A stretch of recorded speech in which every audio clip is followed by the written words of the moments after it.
오늘 본문의 말씀은 우리가 잘 아는 말씀입니다. 예수님이 잃어버린 양을 비유로 하신 말씀입니다. 너희 중에 어떤 사람이 양 100마리가 있는데 그 중에 하나를 잃으면 99마리를 들에 두고 그 잃은 것을 찾아내기까지 찾아다니지 아니하겠느냐라고 말씀하는 내용입니다. 어떤 사람에게 양 100마리가 있었습니다. 그 중에 하나를 잃으면 99마리를 들에 두고 그 잃은 것을 찾아내기까지 찾아다니지 아니하시겠느냐라는 것입니다. 양을 경제적인 가치로 생각한다면 99마리를 지키는 사람이 있을 수 있고요, 끝까지 찾는 사람이 있을 수 있습니다. 여러분, 어떤 것을 선택하시겠습니까? 잃어버린 것을 찾아냈을 때 참으로 즐거워하고 기뻐할 수 있습니다. 잃어버린 양을 찾았을 때 그 잃어버린 양을 어깨에 메고 집에 와서 다른 사람의 벗들과 이웃을 불러 모으고 말합니다. 나와 함께 즐기자, 기뻐하자, 나의 잃은 양을 찾아내었노라 하는 겁니다.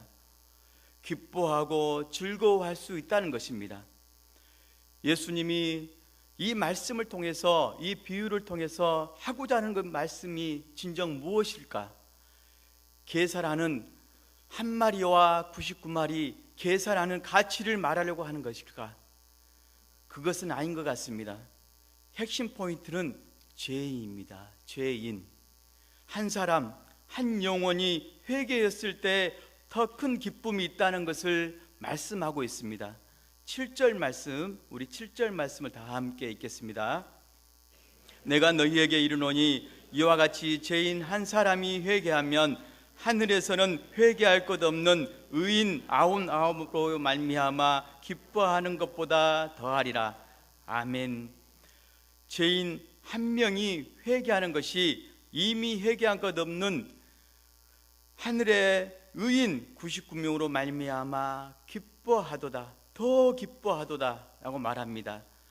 한 마리 양은 잃어버린 양입니다. 잃어버린 영혼, 죄인입니다. 죄인. 예수님은 늘 죄인과 함께 하셨습니다. 죄인에게 말씀해 주시고 음식도 함께 드셨습니다. 바리새인과 서기관들은 수군거렸습니다. 어찌 죄인과 함께 음식을 드실 수 있단 말인가? 어찌 죄인들과 함께 음식을 드실 수 있는가? 늘 수군거리고 비난했습니다. 그 당시에는 세리와 장녀, 죄인은 소외된 사람이었습니다. 왕따 당하는 사람이었습니다. 사람 대접 받지 못한 사람이었습니다. 그런데 예수님은 이런 사람을 만나 주셨습니다. 사람 대접해 주신 것입니다. 예수님이 38년 된 병자를 만나 주시고 고쳐 주셨습니다. 한 번도 일어난 적 없는 물가에 앉아있는, 베데스다 물가에 앉아있는 38년 된 병자를 고쳐주셨습니다. 고침받은 그 병자가 그 후에 성전에 왔을 때 예수님을 만나게 됩니다. 그때 예수님이 이렇게 말씀합니다. 더 심한 병이 생기지 않게 다시는 죄를 범하지 말라라고 말씀하십니다. 38년 된 병자는 죄인이었습니다. 죄인된 병자였습니다. 죄인의 몸으로 아픈 몸을 가지고 살았던 사람입니다. 예수님은 그 사람을 만나 주시고 고쳐 주셨습니다. 구원을 베풀어 주신 것입니다. 예수님에게는 죄인을 사랑하는 마음이 있었습니다. 영혼 사랑하는 마음이 있었던 것입니다. 한 영혼을 향하는 사랑과 열정, 희생과 헌신, 기도가 있었던 것입니다. 바리새인과 서기관들은 안식일에 병을 고쳐준다고 비난하고 수군거리고 예수님을 무시했습니다. 하지만 예수님은 그 사역을 계속 감당해 가셨습니다. 그 당시 예수님이 하신 일은 획기적인 일이었습니다. 아무도 그렇게 한 사람이 없었습니다. 예수님이 그렇게 하셨다는 겁니다. 어찌 보면 전도는 한 영혼을 바라보는 마음인 것 같습니다. 영혼을 바라보는, 한 영혼을 바라보는 마음인 것 같습니다. 우리 교회에 행정간사님이 계시는데 박혜지 청년 참 신실하고 영적인 센스가 있는 것 같습니다. 늘 저에게 문자를 보냅니다. 한 영혼 구하러 갑시다. 한 영혼 만나러 갑시다. 매일매일 문자를 보냅니다. 우리 간사님은 영혼 사랑하는 마음이 있는 것 같습니다. 정말 그게 느껴져요. 제가 몸이 피곤할 때 그 설레이는 마음이 있더라고요. 신대지구에 나가고 싶은, 전도하러 나가고 싶은 그 마음이 생겼습니다. 그래서 나갑니다. 전도하러 나갑니다. 한 영혼을 바라보는 마음, 그것이 전도가 아닐까라는 생각이 듭니다. 신대지구에 1842세대가 입주하게 됩니다. 지금 이제 1차가 들어오지만 2차, 3차, 4차, 5차 들어오면 거의 인구가 이제 3만 명 이상이 되는 거잖아요. 거의. 그러면 신도시가 됩니다. 조금 있으면 관양 수시아 아파트도 입주가 시작됩니다. 많은 영혼이 우리 앞에 다가옵니다. 많은 영혼이 보이는 것 같습니다. 하지만 한 영혼을 바라보는 주님의 마음을 갖는 것, 이것이 중요합니다. 한 영혼을 품을 때 그 한 명이, 그 한 영혼이 1000명을 누리는 역사가 일어나게 될 줄 믿습니다. 한 영혼을 통해서 1000명의 역사가 부흥되는 역사가 일어납니다. 성경 이사야 60장 22절 말씀에 이렇게 말씀합니다. 그 작은 자가 1000명을 이루겠고 그 약한 자가 강국을 이룰 것이라. 때가 되면 나 여호와가 속히 이루리라 라고 말씀합니다. 때가 되면 이루어 주신다 라고 말씀합니다. 죄로 멸망받을 수밖에 없는 이스라엘 백성에게 다시 오실 메시아는 작은 자의 모습으로 오셨습니다. 이스라엘 백성은 자기들의 욕구를 단번에 해결해 줄 메시아를 기다렸지만, 원했지만 전능하신 예수님은 단번에 해결해 주시지 않으셨습니다. 작은 자의 모습으로 오셔서 사람들을 섬겨주시고 직접 자신의 몸으로 가르쳐 주셨던 것입니다. 오늘 우리가 작은 자의 모습이 되어 일어나 빛을 발할 때 여호와의 빛이 임하게 되고 여호와의 영광이 임하게 될 줄 믿습니다. 작은 자, 죄인 한 영혼이 회개할 때 역사가 일어나게 될 줄 믿습니다. 어거스틴은 집을 나간 사람이었습니다. 탕자였습니다. 죄인이었습니다. 방탕하게 살았던 죄인입니다. 그런데 어거스틴이 회개했을 때 많은 사람에게 영향력을 미치는 위대한 삶을 산 것을 우리가 압니다.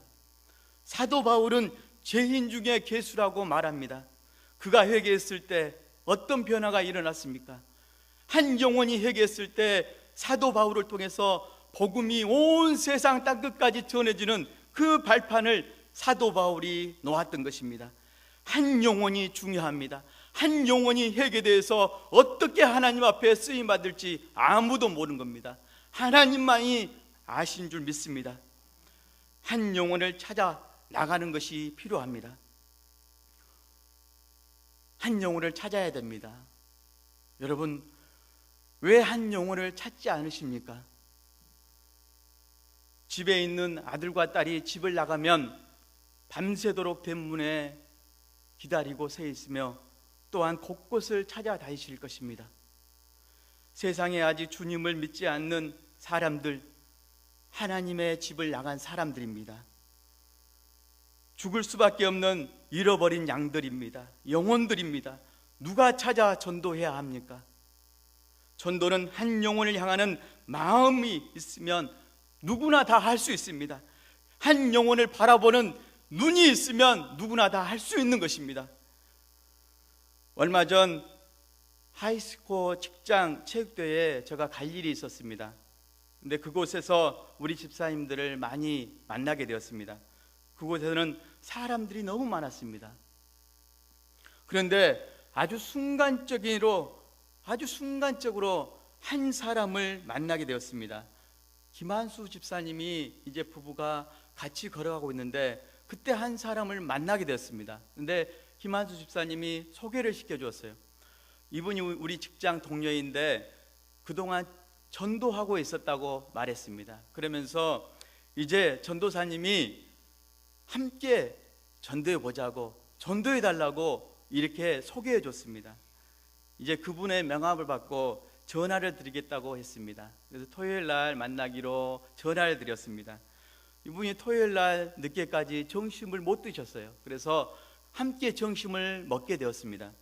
그런데 그분이 삶의 이야기가 너무 많았어요. 그래서 그 이야기들을 다 들어줬습니다. 그리고 전도했습니다. 그분이 주일에 나오게 된 거예요. 한 영혼을 향하는 마음이 있었더니 사람을 만나게 되고 영혼을 만나게 되고 전도할 수 있게 된 것입니다. 또 얼마 전에는 웰빙도에서 이제 걷기 운동을 하고 있었는데 우리 교회에 다니는 여자 청년을 만나게 되었습니다. 그런데 이 여자 청년은 저 고등부 때 함께 예배드렸던 청년이었고 이제 올해 졸업해서 대학교 1학년 여자 청년입니다. 도서관에서 공부하고 이제 잠깐 웰빙도로에 와서 운동하고 있었어요. 그런데 그 친구가 너무 공손하게 상냥하게 인사를 하더라고요. 그러면서 이야기하게 됐어요. 그 친구 옆에는 한 명의 친구가 있었습니다. 그래서 함께 이야기하다 보니 그 친구에게 교회에 다니냐 말했더니 놀랍게 교회를 안 다니고 있었습니다. 그래서요, 정말 거기에서 이야기하는데 한 친구가 소중하면 천하보다 귀한 이 친구가 교회에 다닌 거 얼마나 소중한지 모른다. 친구에게 함께 전도해보자 하면서 정말 교회를 소개하고 목사님을 소개하고 전도했습니다. 그렇게 전도하고 이제 바로 올 것 같았어요. 근데 그 주에 오지 않고 그 다음 주에 오지 않고 그 다음 주에도 오지 않았습니다. 그래서 항상 기억하고 기도하면서 또 전화드리고 만나서 전도도 하고 그랬습니다. 함께 전도했어요. 그런데 지난주에 이 친구가 여자친구가 나와서 등록했다는 거 아닙니까? 할렐루야입니다. 등록했습니다. 한 영혼은 적게 보인 것 같습니다. 적게 보여요. 그런데 한 영혼이 천하보다 귀하다고 합니다. 천하보다 귀한 존재이잖아요. 한 영혼을 바라보는 시선, 한 영혼을 향하는 마음 있으면, 한 영혼을 감당할 수 있는 믿음이 있다면 우리 교회에 큰 부흥의 역사 일어나게 될 줄 믿습니다. 우리 순천 수정교회에 하나님이 주신 비전, 3천 성도와 300세례 비전, 우리가 한 영혼을 주님의 마음으로 온전히 바라볼 때 빠른 시일 내에 이루어질 줄 믿습니다. 그날이 오게 될 줄 믿습니다. 전도는 한 영혼을 향하는 주님의 마음을 갖는 것입니다. 영혼 사랑하는 마음입니다. 이 마음은 그냥 생기는 것이 아닙니다. 그냥 바라보면 생기는 마음이 아닙니다. 기도해야 됩니다. 사람을 두고, 영혼을 두고, 전도할 사람을 두고 기도해야 됩니다. 기도하지 않으면 그 어떤 사람도 영혼 사랑의 마음을 가질 수 없습니다. 기도할 때 영혼을 사랑할 수 있습니다. 우리 모두가 기도하는 사람 되기를 간절히 소망합니다. 그 약한 자가, 그 작은 자가 1000명을 이룰 수 있고 그 약한 자가 강국을 이룰 수 있습니다. 때가 되면 나 여호와가 속히 이루어 주신다 약속해 주셨습니다. 우리 수천교회의 하나님의 비전 이루어 주실 줄 믿습니다. 중요한 것은 한 영혼입니다. 한 영혼. 부산 전도 세미나를 갔을 때 저 마음속에 와닿는 메시지가 있었습니다. 어떤 부목사님이 가정식망을 가게 되었습니다. 그런데 이 가정은 알코올 중독에 걸린 그 사람이 살고 있는 집이었습니다. 노크를 했습니다. 노크를 하면서 자기 마음에, 자기 생각에 문이 열리지 않았으면 좋겠다 라는 생각으로 자기도 모르게 노크를 했다는 거예요. 그러면서 문은 열리지 않았습니다. 문은 열리지 않고 그 사람 만나지 못하고 집으로 돌아왔습니다. 다음 날 새벽 예배를 드리는데 기도하는데 주님의 음성이 들렸습니다. 너는 목사의 마음으로 목회한다. 주님의 마음이 아니라 목사의 마음으로 목회한다. 라는 음성이 들린 거예요. 그래서 이 부목사님이 하나님 앞에 회개하고 눈물을 흘리며 기도했습니다. 오늘 우리가 한 영혼을 대할 때 전도사의 마음으로 대하지 않는지, 장로님의 마음으로 대하지 않는지, 권사님과 집사님의 마음으로 대하지 않는지, 아무 생각 없이 대하지 않는지, 한 영혼을 향하는 마음, 이것이 주님의 마음인데 우리는 어떤 모습으로 서고 있습니까? 예수님은 누군가 끊임없이 부르시고 계십니다. 죄인을 구원하기 원하시는 예수님은 끊임없이 누군가를 부르시기 원합니다. 누군가를 불러서 영혼 구원하기를 원하십니다. 죽을 수밖에 없는 죄인을 구원하기를 원하십니다. 예수님도 우리가 죄인 되었을 때 불러주셨습니다. 한 영혼이 천하보다 귀하다는 것은 그 영혼도 구원받을 존재라는 것입니다. 그래서 전도해야 합니다. 한 영혼을 사랑하는 주님의 마음을, 영혼 사랑하는 마음을 가지고 전도해야 합니다. 영혼 사랑은 다른 방법으로 가질 수 없습니다. 기도해야 합니다. 그 영혼을 전도하기 위해서 기도해야 됩니다. 기도할 때 주님의 마음을 갖게 되고, 주님이 영혼 사랑하는 그 마음, 죄인들과 세리와 창녀와 그 당시에 아무도 가까이 않았던 죄인들, 소외된 사람, 왕따 당하는 사람, 그 사람들 주님이 만나주시고 병 고쳐주시고 구원에 베풀어 주셨습니다. 오늘 그 주님의 마음을 가지고, 이웃사랑의 마음을 가지고, 영혼 구원의 마음을 가지고 우리가 한 영혼 한 영혼을 바라보고 전도에 갈 때 주님의 놀라운 역사가 일어나게 될 줄 믿습니다. 여러분, 위대한 전도자 되시기 바랍니다. 기도하시겠습니다.